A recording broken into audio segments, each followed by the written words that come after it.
جی وہ دوبارہ جوان کو کوئٹہ ہاچے بلال فیرودا بلال کیا تفصیلات ہے اس حوالے سے؟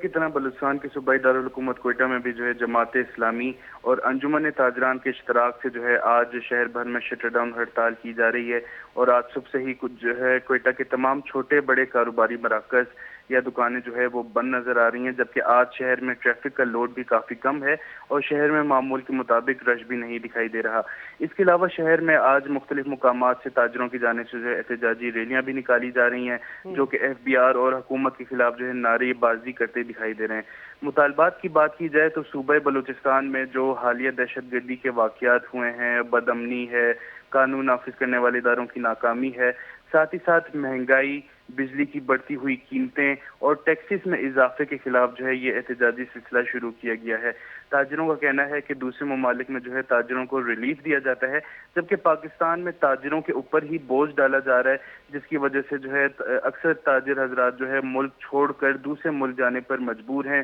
اور پاکستان کی جو صنعت ہے وہ بھی ختم ہوتی جا رہی ہے۔ ساتھ ہی جو ہے جو تاجر ہیں وہ بجلی کے بلوں سے بھی پریشان ہیں، اور جو عوام کا بھی انہوں نے موقف پیش کرتے ہوئے کہا ہے کہ حکومت کی جانب سے جو ہے اشرافیہ پر ٹیکسز نہیں لگائے جا رہے، جبکہ عام عوام کے اوپر جو ہے ٹیکسز کی بھرمار کی جا رہی ہے اور بجلی کے بل بھی زیادہ زیادہ بھیجے جا رہے ہیں، جس کی وجہ سے ہم نے جو ہے یہ احتجاجی سلسلہ شروع کیا ہے۔ جی جی بہت شکریہ بلال، میں امرانداری کنگائی کوئٹہ ہاچے